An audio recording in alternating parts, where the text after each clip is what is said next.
When new currency is issued by a government and they start printing, who benefits from that currency?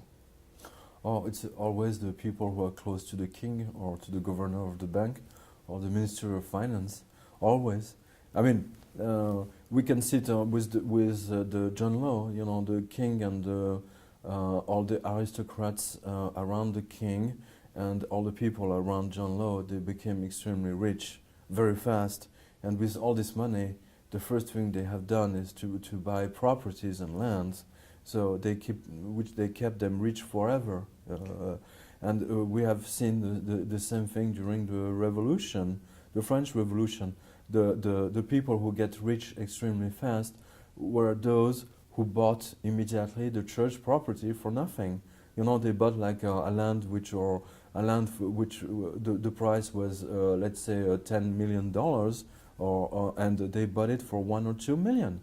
So it was extremely fascinating because those who are the beneficiaries, they immediately transform the money into land and into sound money, into gold and silver, or art, for instance. Mm-hmm. And the rest of the people just, you know, they just, So they're always the same. They're always even the in the poor case, people. even in the case of the Mississippi bubble, the king and those close to the king were the first to get the shares, and they were also the first to leave when at the top of the bubble.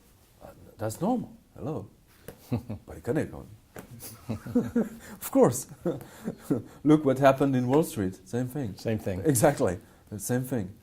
History repeats again. Definitely. But it always it seems that it's a law. It's almost it's not a repetition. It's a law.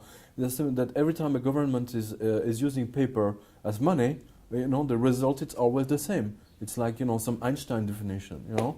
You should invent some definition on it, you know, some scientific definition saying that if you're using paper money for X n years, then revolution.